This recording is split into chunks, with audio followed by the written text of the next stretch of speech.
에 앞서서 피청구인 본인께서 소추 사유에 대한 의견 진술을 희망하신다면 발언 기회를 부여하겠습니다. 어느 정도까지 말씀드려야 될지 모르겠습니다만은 양해해 주시면 제가 일어나서 할까요?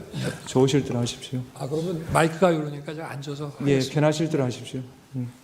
제가 오늘 처음 출석을 했기 때문에 그냥 간단하게만 말씀을 드리겠습니다. 여러 가지 헌법 소송으로 업무도 과중하신데 또 저의 이 탄핵 사건으로 또 이렇게 고생을 하시게 해서 먼저 우리 재판관님들께 송구스러운 마음입니다. 저는 철들고 난 이후로 지금까지 또 특히 공직 생활을 하면서 자유민주주의라는 신념 하나를 확고히 가지고 살아온 사람입니다. 헌법재판소도 이러한 헌법 수호를 위해서 존재하는 기관인 만큼 우리 재판관님들께서 여러모로 잘 살펴주시기를 부탁드리겠습니다. 또 필요한 상황이 되거나 질문이 계시면은 말씀드리도록 하겠습니다. 감사합니다. 말씀 잘 들었습니다. 다음으로 당사자가 지난 기일 이후 제출하신 서면을 확인하겠습니다. 청구인 측에서 지난번 변론 2차 변론기에 주심 재판관님께서 성명을 구하신 사항에 대해서 답변드리고자 합니다. 전번 답변서 3에 기재됐던 내용 중 포고령 1호의 작성 경위, 포고령에 기재된 국회 및 지방의회의 반구적 활동의 의미, 야당의 망국적 행태와 병력 투입의 관계에 대해서 주심 재판관님이 성명을 구하셨습니다. 이에 대해서 말씀드리고자 합니다.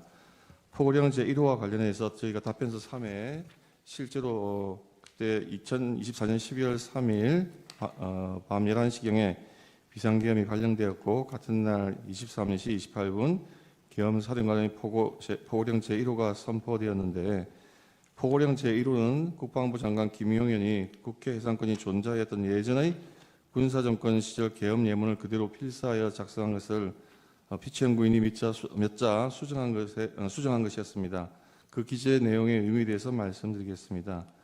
비상계엄은 피청구인이 망국적인 국정마비 상황을 사회 교란으로 인한 행정, 사법의 국가 기능 붕괴 상태로 판단하여 계엄령을 발동하되 그 목적은 국민에게 거대 야당의 전무후무한 탄핵 소추 남발, 입법 폭주, 외교 안보 분야의 횡포, 예산의 무차별 삭감 등 국가 이익에 반하는 폐악 행위를 알려 호소하고 이를 멈추도록 호소하고 경고하고자 하는 것이었고, 그럼으로써 자유민주주의 헌정 질서의 붕괴를 막고 국가 기능을 정상화하고자 하는 것이었습니다.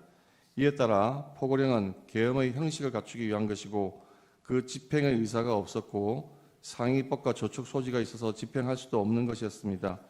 포고령 집행의 구체적인 의사가 없었으므로 실행할 계획도 없었고 포고령을 집행할 집행기구 구성이 전혀 포함되지 않은 것이었습니다. 그리하여 포고령 제1호는 계엄의 형식을 갖추기 위하여 김용현 장관이 초안을 잡아 피청구인이 검토 수정한 것인데 김용현 장관이 계엄령 선례를 참고하여 작성하였던 것으로 기억하고 있고 피청구인이 그에 대하여 검토하면서 야간 통행 금지 조항이 있었던 것을 삭제한 것으로 생각됩니다. 국회 및 지방의회 활동 금지의 범위에 대해서 말씀드리겠습니다. 계엄법 제9조 제1항은 비상계엄 지역 하에서 계엄 사령관은 군사상 필요할 때 체포, 구금, 압수수색, 거주 이전, 언론, 출판, 집회, 결사 또는 단체 행동에 대해서 특별한 조치를 할 수 있고 이 경우 계엄 사령관은 조치 내용을 공고해야 한다고 규정하고 있습니다. 포고령은 이를 아까 좀 전에 말씀드린 것 같이 구체적인 집행 계획을 세우지는 않은 상태에서 계엄의 형식을 위해서 작성한 것으로 굳이 말씀드리자면 포고령 제1호는 위조항에 따라서 국회의 불법적인 행동이 있으면 그것을 금지하고자 하는 것이지 결코 국회의 해산을 명하거나 또는 국회의 입법활동이나 국회의 비상계엄 해제 결의를 위한 의정활동 등 정상적인 국회 활동을 금지하고자 하는 것은 아니었습니다.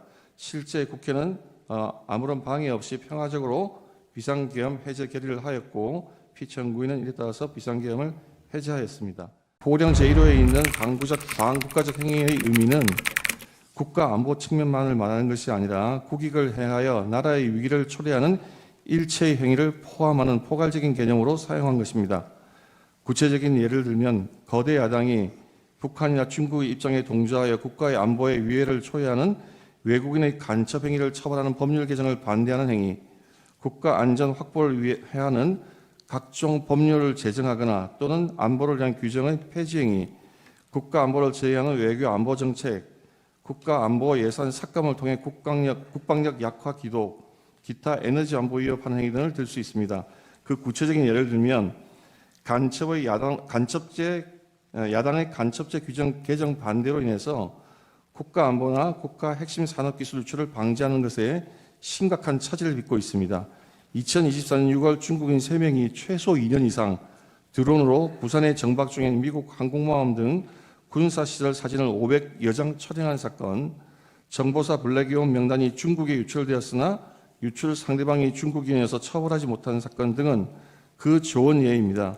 나아가 국가 산업의 핵심 기술이 중국에 유출되어도 간첩죄로 처벌할 길이 없습니다. 야당은 현재도 간첩죄 규정의 개정에 반대하고 있고 이로 인해서 중국의 간첩들은 한국에서 활개치고 있습니다. 러시아 우크라이나 전쟁이 장기화되면서 북한, 러시아, 중국이 밀착하는 가운데 대통령이 국가 안보를 위해 한미일 군사 합동훈련한 것을 전쟁광으로 매대하여 1차 탄핵 소추안에서는 그 사유로 삼기도 했습니다. 현대전은 드론의 등장으로 양상이 바뀌고 있고 피청구인이 우크라이나에 참관단을 보내려 하자 국방장관을 탄핵하겠다고 위협했습니다. 우크라이나 전쟁에는 1만 명 이상의 북한군이 파견되어 있으므로 북한군의 작전 체계, 전투 능력에 대한 정보 수집은 우리나라 국가 안보를 위해서 매우 중요합니다. 국가 안보를 위해 우방국의 현대전에서 교훈을 얻기 위해 청관단 파견을 방해하려는 거대 야당의 저의가 무엇인지 묻지 않을 수가 없습니다. 또 거대 야당은 방산물자를 수출할 때 국회의 동의를 받도록 하는 방해사업법 개정안을 당론으로 추진하고 있습니다. 방산 수출의 관건인 신속한 대응이 어려워지고 기밀 유지가 불가능하기 때문에 방산 수출이 사실상 중지될 수도 있습니다. 이렇게 거대 야당이 반대하면 북한, 중국, 러시아가 원치 않는 자유서약에 대한 방산 협력이 불가능해집니다. 우리나라의 국방과 국익에 막대한 손실이 발생합니다. 거대 야당이 2025년 예상 중 일방적으로 삭감한 4조 1천억 원 대부분이 핵심 국정 과제를 추진하기 위한 예산입니다. 부족한 초급 장교 인력을 확보하기 위한 예산인 당직비, 수당, 그 인상 비용, 이사비 현실화, ROTC 생활지원금 인상비의 활동비를 다 삭감했고 북한의 핵과 미사일 위로부터 국가와 국민을 지키기 위한 한국형 삼축체계 킬체인 예산을 대폭 삭감했으며 드론 전쟁 대비 예산을 삭감하여 사업을 중단시켰고 정밀 유탄 사업도 차질을 빚게 했습니다. 북핵의 위협에 대응하기 위한 핵심 방위사업 예산을 이렇게 일방적으로 대폭 삭감한 저희를 묻지 않을 수 없습니다. 거대 야당이 대한민국의 생존이 걸린 에너지 안보도 위협하고 있습니다. 지난 정권 내내 탈원전 정책으로 인해서 에너지 안보의 기반을 무너뜨려 놓고 원전 생태계를 복원하려고 하는 현 정부의 노력을 사사건건 제동을 걸고 있습니다. 24조 원 규모의 체코 원전 사업에서 어렵게 우선 협상자에 선정되었을 때에도 정부의 노력을 지원하여서 우리나라를 위한 산업 수출을 이루기는커녕 덤핑 수준이라는 가짜 뉴스를 내놓고 한미 원자력 협력의 핵심 과제인 차세대 원전 기술 SFR의 R&D 계산도 90%나 대폭 삭감을 해버렸습니다. 이렇게 우리나라의 원전 경쟁력이 떨어지면 우리나라의 산업 경쟁력이 급격히 위축될 뿐만 아니라 지금 현재 원전 확대에 열을 올리고 있는 중국이 가장 큰 이익을 보게 됩니다. 거대 야당은 동해가스전 시추 예산, 이른바 대왕고래 사업 예산을 사실상 전액 삭감하여 온 국민이 바라는 산유의 꿈을 무산시키려 하고 있습니다. 지금 세계가 급격히 재편되면서 글로벌 에너지 공급망이 흔들리고 안전적인 에너지 자원 확보가 국가의 생존에 직결되고 있습니다. 최대 140억 배럴 2270조 원에 달할 수 있는 대왕고래 사업에 성공한다면 우리의 에너지 자력과 에너지 안보를 획기적으로 강화할 수 있음에도 불구하고 오로지 정치적인 목적으로 사업 진행을 가로막고 있습니다. 그뿐만 아니라 거대 야당은 우리 사회의 안전을 지키기 위한 필수 예산도 무차별 삭감했습니다. 검찰, 경찰의 내년 특경비, 특활비, 치안활동비 예산을 전액 삭감했습니다. 검찰 587억 원, 경찰 31억 원에 달하는 예산을 아예 영원으로 만듦으로써 수사를 제대로 하지 못하게 하고 있습니다. 이로 인해서 마약 범죄라든지 또는 치안 범죄 등의 활동이 줄어들면 그것이 과연 누구에게 이익이 되고 누구에게 피해가 되겠습니까? 또 이러한 예산은 금융사기 사건, 성범죄를 비롯한 사회적 약자 대상 범죄, 마약, 조폭 등 민생 침해 사건 수사 그리고 대공수사에도 쓰이는 예산인데 이것을 다 삭감하는 저희는 무엇입니까? 대한민국을 마약과 조폭과 성범죄자들이 활개치기는 나라로 만들겠다는 것인지 묻지 않을 수가 없습니다. 거대 야당은 자신들의 비위를 조사했다는 이유로 감사원 특경비 60억 3,800만 원도 전액 삭감했습니다. 이 또한 감사원이 감사를 통해서 자신들의 비위를 캐지 못하도록 하는 것이라고 하지 않을 수가 없습니다. 나아가 대통령실, 국가안보실의 특활비 80억 5천만 원도 전액 삭감했습니다. 민주당 자신이 정부일 때에는 오히려 대통령실의 특활비가 96억 원에 달했습니다. 이와 같이 예산을 무분별하게 삭감하는 것은 국가의 정상적인 활동을 방해하고 차질을 빚게 하는 것이라고 하지 않을 수가 없습니다. 이러한 것은 상권 분립의 헌정 질서에도 위배되는 것이고 국헌문란 행위라고 판단하지 않을 수가 없습니다. 그러면서도 국회의원의 해외 출장비에 쓰이는 국회의원들의 해외 출장에 쓰이는 국회 특갈비, 특경비 예산은 195억 원으로 유지하고 연봉은 1억 6천, 국회의원들의 연봉은 1억 6천만 원으로 오히려 인상을 했습니다. 나아가 거대 예산의 예산 폭군은 민생과 서민들의 민생과 미래까지 위협하고 있습니다. 대통령은 그동안 직접 전국을 돌며 민생 토론회를 열어 현장의 의견을 수렴하고 공직자들이 밤잠을 아껴가며 피부에 와닿는 정책을 개발해 놓았습니다.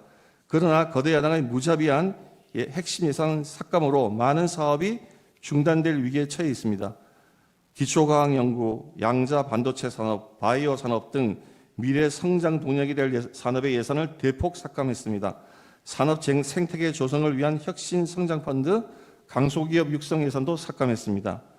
또 긴급 상황에 대처하기 위한 예비비를 무려 2조 4천억, 절반이나 삭감을 해서 삭감했고 이 가운데 1조 원은 재해 대비 예산입니다. 매년 폭염, 폭우, 태풍 등 기상이변이 속출하는 상황에서 국민 피해가 더 커질 수밖에 없습니다. 작년에 보셨듯이 무한 공항 사고 같은 그런 재해가 생겼을 때 그런 의도치 않은 예상치 않은 피해자가 생겼을 때 국가가 도와줄 수 있는 그러한 예비비마저 대폭 삭감한 것입니다. 거대 야당은 팬데믹에 대비하는 백신 개발 지원과 관련된 R&D 예산도 대폭 삭감했고 의료개혁의 추진에 반드시 필요한 전공의 지원 사업 예산도 삭감했으며 어려운 청년들을 돕기 위한 청년 일자리 지원 사업 예산도 삭감하고 취약계층 아동자산 형성 지원 사업도 삭감했으며 아이 돌봄 수당도 무차별 삭감했습니다. 이러한 악의적인 예산 삭감은 나라를 망국의 위기로 몰아내려는 목적이 뚜렷한 것입니다. 그리고 그 피해는 고스란히 국민들에게 돌아갈 수밖에 없습니다. 이러한 거대 야당의 이러한 예산의 무차별 삭감과 폭주는 국가 이익에 반하는 것이라고 하지 않을 수가 없습니다. 그다음 망국적 행위를 알리는 것과 병력 투입의 관계에 대해서 말씀드리겠습니다. 저희가 소규모이지만 병력을 국회에 투입한 이유도 거대 야당의 망국적 행태를 국회와 국민들에게 직접 알리고 계엄 선포 방송을 본 국회 관계자들과 시민들이 대거 몰릴 것에 대비해서 질서를 유지하기 위한 것이지 국회를 해산시키거나 기능을 마비시키려고 하는 의도는 아니었습니다. 국회의 만행을 국민들에게 직접 알리기 위해 외 병력을 동원하여야 하는 구성명 사항으로 추측이 됩니다. 계엄법 3조에는 비상계엄의 선포와 동시에 계엄사령관은 계엄지역의 모든 행정사무와 사법사무를 관장한다고 규정하고 있습니다. 따라서 계엄이 선포되면 질서 유지 업무는 계엄사령관이 관장하게 되고 그렇기 때문에 이 사건 계엄 당시에도 많은 시민들이 몰려들 것이 예상되는 국회의 질서를 대비하기 위해 군이 보충적으로 인원을 파견하고 보다 많은 경찰이 그 외곽 경비를 하게 된 것입니다. 법조인 체포 주장에 대해서 말씀드리겠습니다. 청구인은 아직 이 법조인 체포에 대한 주장이 서면으로 정확하게 제출되지 않아서 정확한 답변은 다 말씀드리기 어렵습니다만 피청구인이 이 사건 계엄 당시 다수의 법조인을 체포하거나 체포하려 하였다고 주장하고 있습니다. 그러나 피청구인은 이 사건 계엄 선포 당시 결코 법조인을 체포 구금하라고 지시한 바가 없고 실제로 체포된 법조인도 전혀 없습니다. 한동훈 여당 대표를 체포하라든지 우원식 국회의장을 체포하라고 지시한 바가 전혀 없습니다. 나아가 더더욱이나 한동훈 여당 대표를 사살하라고 하라는 그런 터무니없는 지시를 한 바도 없는데 그러한 황당한 가짜 뉴스를 가지고 탄핵 사유 사유로 주장하는 것은 그 부당성에 대해서는 더 말할 필요가 없다고 할 것입니다. 공정성이나 중립성 문제에 대해서는 아직도 아쉬운 점이 많다는 말씀을 드립니다. 1시간 동안 안 나오셨는데 뭐 무슨 얘기 나누셨나요? 오늘 재판 과정에서 이제 여러 가지 문제점들, 상대방 청구인 측에서 주장하는 것들의 문제점들, 그리고 우리가 또 준비했던 것들이 충분했는지, 다음 기회는 어떻게 준비해야 되는지 뭐 그런 것들을 논의했습니다. 오늘 대통령이 비상입법기구가 적힌 그 문건을 준 적도 없다고 했는데 최상목 부총리는 대통령이 이것 좀 참고하라고 했다고 국회에서 증언을 했거든요. 그거 국회 회의록을 보니까 그 실무자에게 받았다고 돼 있고요. 대통령은 실제 그 문건을 본 적이 없다고 하고 아마 그 부분은 23일 날 김용현 국방부 장관 증인 신청을 해놨으니까 거기서 실체 관계가 드러날 거라고 봅니다. 포고령 1호는 점검을 하지 못하고 그냥 김용현 전 장관이 제출한 걸 그냥 그대로 뭐 실수 차원에서 이렇게 나온 건가요? 실수라고 보기는 어렵고요. 나중에 재판을 통해서 충분히 의견을 얘기하겠지만 비상계엄에 따른 포고령은 형식상 반드시 갖추어져야 되는 것이고 이 비상계엄이 갖는 성격에 맞추어서 준비하다 보니 제대로 치밀하게 검토가 돼서 실행 계획까지 실행 의사를 갖춘 그런 포고령이라고 보기는 어렵다는 겁니다. 유연성을 인정하시나요? 내용 자체의 유연성? 내용 자체의 유연성이라는 것은 그 내용이 갖는 구체적인 실천 계획과 함께 검토를 해야 되는 것이고 문헌 그 자체만 가지고 보기는 어렵다 이렇게 말씀을 드립니다. 계엄 금지한다고 나와 있는데 유연이 아니라는 거예요. 그게 유연이라고 보시는 근거는 뭔가요? 헌법에 나와 있는 거기에 깊은 뜻이 담겨 있다는 것을 나중에 헌법재판에 밝힐 것이고 그때 물어보세요. 그럼 그때 설명이 되고 해석이 될 겁니다. 계엄 절차 과정에서 부실했다는 부분이 인정하시는 겁니까?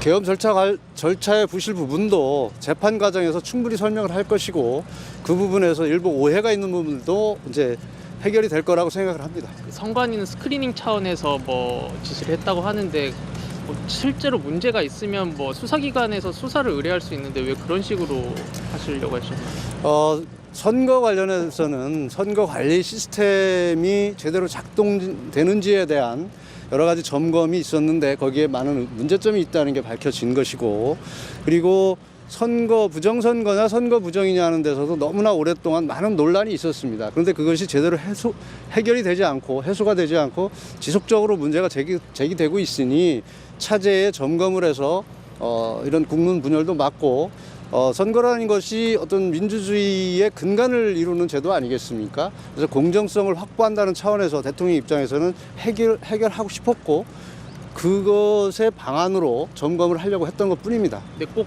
군이 투입됐어야만 점검을 할 수 있나요? 비상계엄을 선포하니까 군이 갔던 것이고 지금까지 법의 테두리 내에서 해결하려고 했던 부분들이 부족했던 부분들이 있었고 실제 해결이 안 됐던 부분들에 대해서 아쉬움을 갖고 있었다고 말씀드리겠습니다.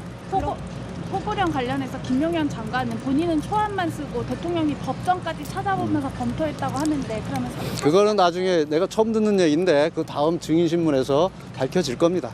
김용현 전 장관이 이제 증인신문 나오게 되시면 대통령과 같이 마주하게 되는데 그때 아무런 영향이 이제 아무리 발언처럼 없을 거라고 생각하실까요?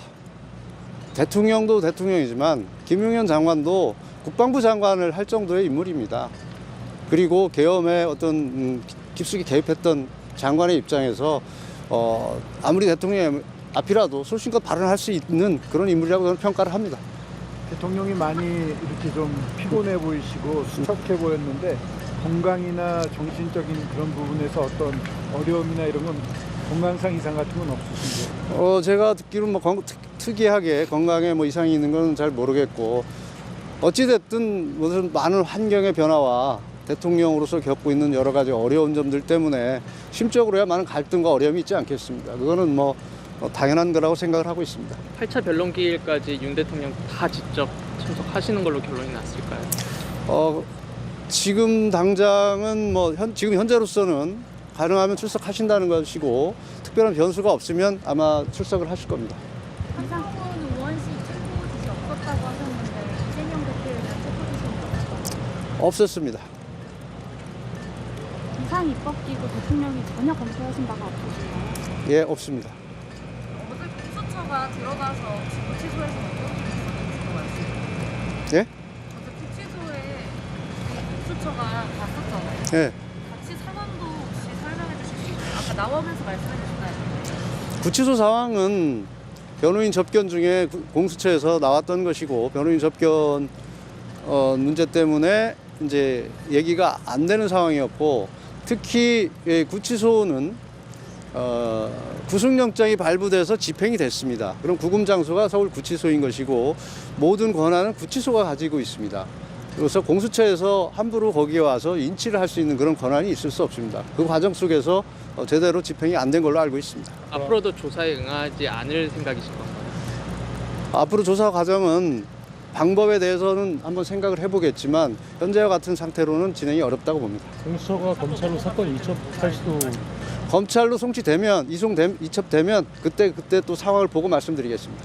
그럼 응하지 않으실 수도 있다는 말씀이십니까? 뭐를 응하지 않는 거죠? 뭐 검찰에 사건 이첩되면 검찰 소환. 아니, 그건 그때 상황을 보고 또 얘기를 하겠다고 했습니다. 소속팀을 중앙지검에 가서 중앙지검을 새로 선포한다 이런 말씀도 하셨는지. 아직 검토한 바 없습니다. 비화폰 통화 기록 삭제하라고 대통령이 경호처한테 지시한 바 있습니다. 처음 듣는 얘기입니다. 사실이 아니고 처음 듣는 얘기입니다. 저 구속 적부심 혹시 검토하고 계신지. 아직 구체적으로 검토하는 거 없습니다.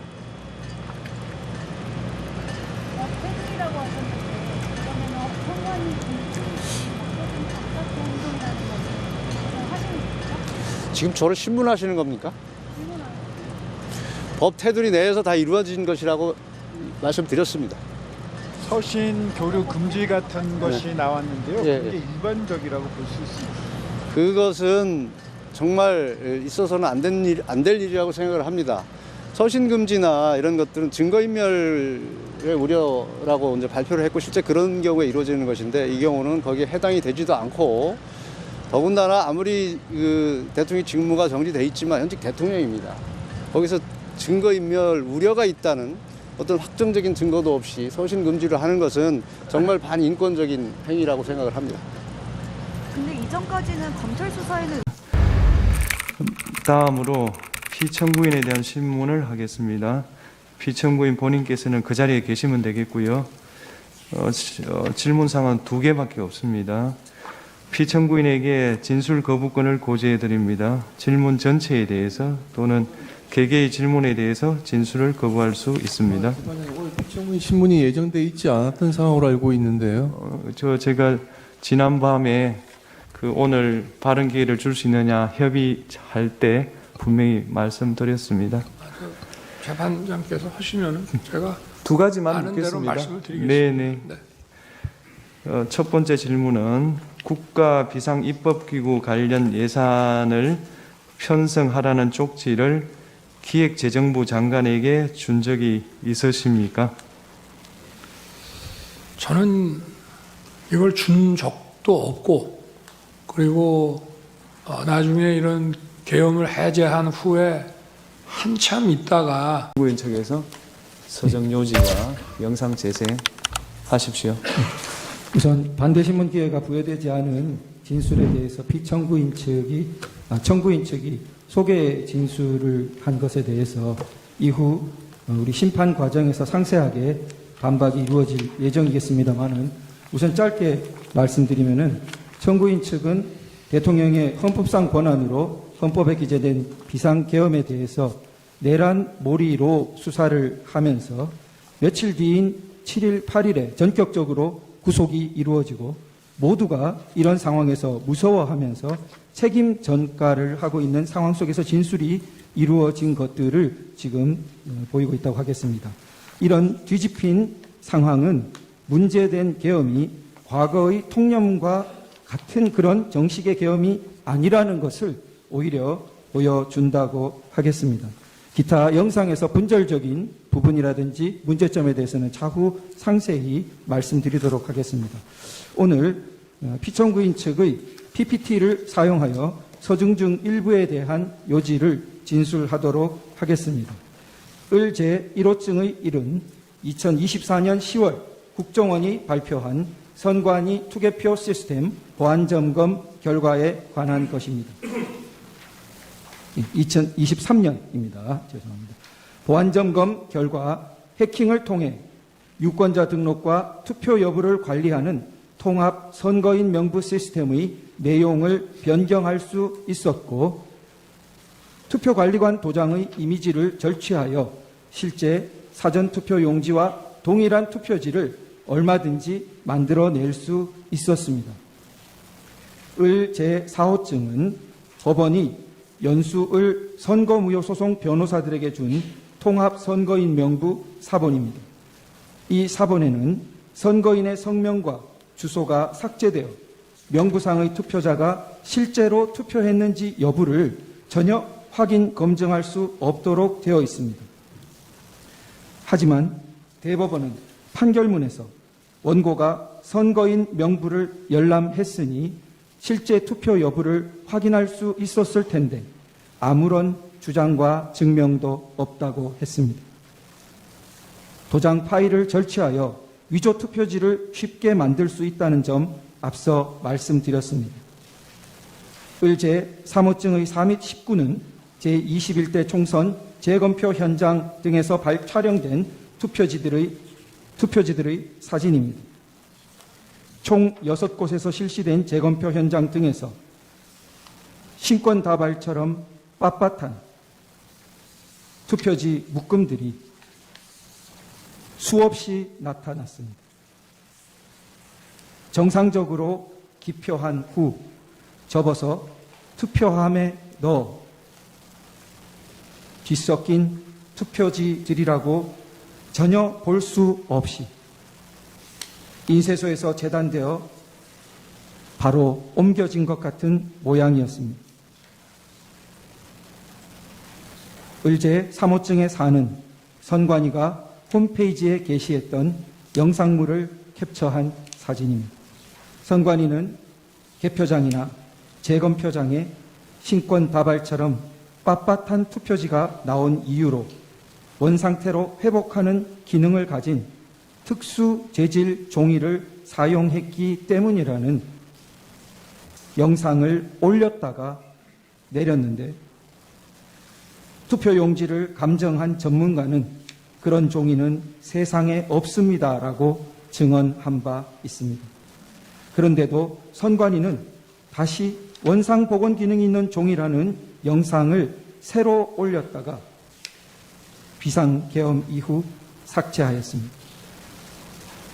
을제 3호증의 2는 인천 연수구 송도 2동 제6투표소에서 나온 투표관리관인이 뭉개진 당일 투표지들입니다. 위 투표소에서 나온 1974표의 당일 투표지 중 1000장이 넘는 투표지가 이런 상태였고 그중 294표는 한 글자도 식별이 안 되어 무효표로 처리되었습니다. 선관위는 관인을 찍는 만년 도장을 적색 스탬프에 다시 찍어서 이렇게 됐다고 주장했으나 증인으로 나온 투표관리관은 해당 관인을 찍거나 이런 투표지에 대해 보거나 들은 적도 없으며 관인을 실제로 찍었던 2명의 투표 사무원 중 한 사람 역시 전혀 모르는 일이라 했다고 증언했습니다. 하지만 대법원은 진술서 한 장 반박 증거로 제출하지 않은 선관위의 해명을 그대로 인용했습니다. 을제 3호증의 10일은 제21대 총선 영등포울 선거무효소송의 원고 박용찬이 2020년 5월 투표지 보관 당시 찍었던 투표지 보관실 문고리 봉인 상태와 2021년 8월 재검표를 위한 검증 기일에 다시 찍은 문고리 사진을 비교한 것입니다. 봉인 테이프가 마무리된 각도, 판사의 도장 위치, 뒤쪽 봉인 테이프의 모습 등이 너무나 달라서 한눈에도 누군가 봉인을 뜯고 새로 붙였다는 것을 알 수 있었습니다. 원고 박용찬을 대리한 단체가 고발했지만 수사기관의 최종 결정은 범행을 저지른 성명불상자를 찾을 때까지 수사를 중지한다는 것이었습니다. 이상 서증요지 진술의 핵심은 국내외 주권 침탈 세력에 의한 거대한 선거 부정 의혹이 있었으나 선관위와 법원, 수사기관을 통해 제도적으로 해결되지 못하여 국가 비상 상황이 초래되었다는 것입니다. 이상으로 서증요지 진술을 마치겠습니다. 이상으로 예. 측에서 보여준 그 영상에 대해서 제가 그냥 짧게 한 말씀만 이해를 돕는 차원에서 잘 봤습니다. 그런데 아까 그 군인들이 본청사에 진입을 했는데 저 직원들이 좀 저항을 하니까 스스로 이렇게 나오지 않습니까? 얼마든지 더 들어갈 수 있는데도 저게 이 점을 좀 국회 의결을 방해했다는 얘기를 자꾸 소추인 측에서 또 지금 민주당에서 하고 있는데 저는 그런 말씀을 하나 드리고 싶습니다. 가사 그러면 12월 3일, 4일 그 밤에 그 내려진 의결을 군을 투입해서 방해했다고 한다면은 그럼 그걸로 이제 더 이상 계엄 해제 요구를 못하고 계엄이 쭉 그냥 가는 것이냐? 저는 그렇지. 피청구인 측 하시고 싶은 말씀 있으십니까? 예. 탄핵 재판이라는 게 형사 소송 절차 준해서 하는 것이고 또 제가 지금 직무 정지된 상태이기 때문에 어떤 영향력도 행사할 수 없습니다.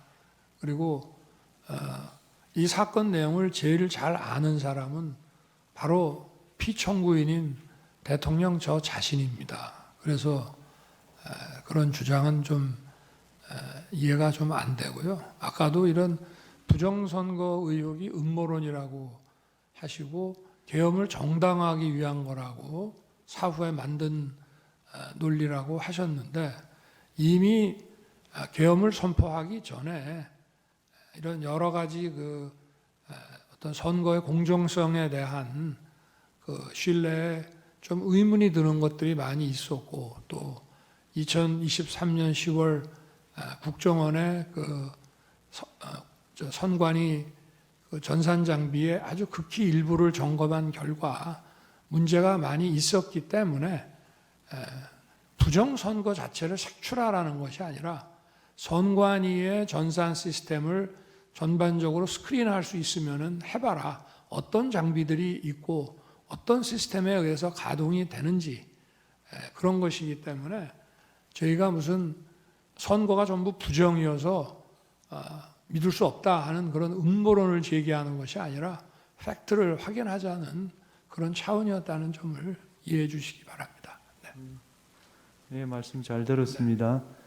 더 하시고 싶은 이야기는 없으시죠? 예, 그러면 제3 재판님 하나만 좀 추가해야 되겠습니다.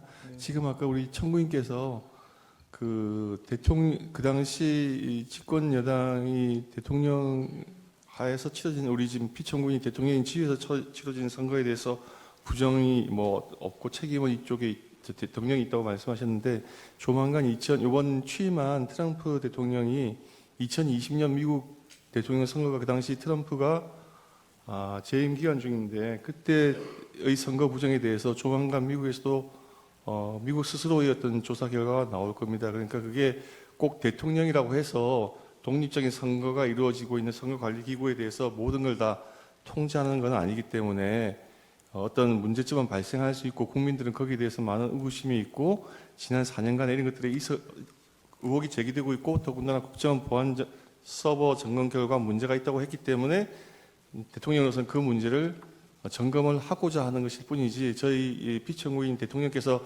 선거 부정이 있었다고 단정해서 하는 것은 아니라고 하는 것을 다시 한번 말씀을 드리고 그리고 계엄 선포 이후에 이루어진 과정에 비춰보면은 사후의 그 어떤 변명을 추구하는 것이 아니고 국정의 안정을 위해서 그 선포할 때부터 대통령께서 점검하고자 하셨던 항목임을 다시 한번 말씀을 드립니다. 네. 대해서 조금 말씀드리고 싶습니다. 네. 그 저희가 오늘은 피청구인 측은 을 1호증부터 5호증 내지 8호증 정도까지밖에 서중요지 진술을 하지 못했는데 지금 제출은 저희가 92호증까지 이렇게 많이 추가 제출되었습니다. 그 부분 그 증거 조사에 대해서 일정을 언제 할 수 있는지 조금. 내일 체부에 대해서 저 증거 인부에 대해서 의견서를 내시면 모레 평일을 할 수가 없어서 지금 제 생각으로는 일부는 1월 23일, 대부분은 2월 3일 날 체부를 결정할 것 같습니다. 체부입니까? 아니면 조사입니까? 왜 체부 그러니까 채택이 되면 바로 그날 조사하니까요. 같은 날이라고 보시면 되겠습니다. 이상으로 네. 다음 일부터 이제 관련자들 증인 신문이 이루어질 텐데 김영현 증인은 뭐 변론으로 하더라도 나머지 증인들의 경우에는 피청구인이 군통수권자 지위에 있으면서 선언했던 이 계엄 선포 당시에 피청구인으로부터 여러 국회, 특히 국회 계엄 해제 요구 의결을 방해하기 위해서, 저지하기 위해서 구체적인 지시를 받았던 사람들이 여러 사람 있습니다. 이런 사람들이 증인을 하게 될 텐데 피청구인이 앞으로도 이제 심판정에 출석을 하게 되면 그 면전 상태에서는 사실대로 진술하기가 좀 어렵지 않을까 걱정이 됩니다. 그런 점을 고려하셔서 피청구인을 퇴정한 상태에서 신문이 이루어지게 해주시거나 그것이 어렵다면 적어도 피청구인과 증인이 직접 눈을 마주치지 않을 수 있도록 가림막 같은 걸 설치한 상태에서 증인 신문이 이루어질 수 있도록 해주시기 바랍니다. 예, 재판부 평의를 거치겠습니다. 피청구인 측 하시고 싶은 말씀 있으십니까? 예.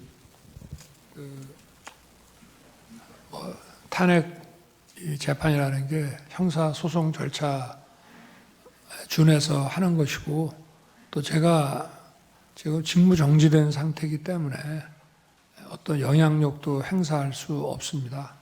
그리고 이 사건 내용을 제일 잘 아는 사람은 바로 피청구인인 대통령 저 자신입니다. 그래서 그런 주장은 좀 이해가 좀 안 되고요. 아까도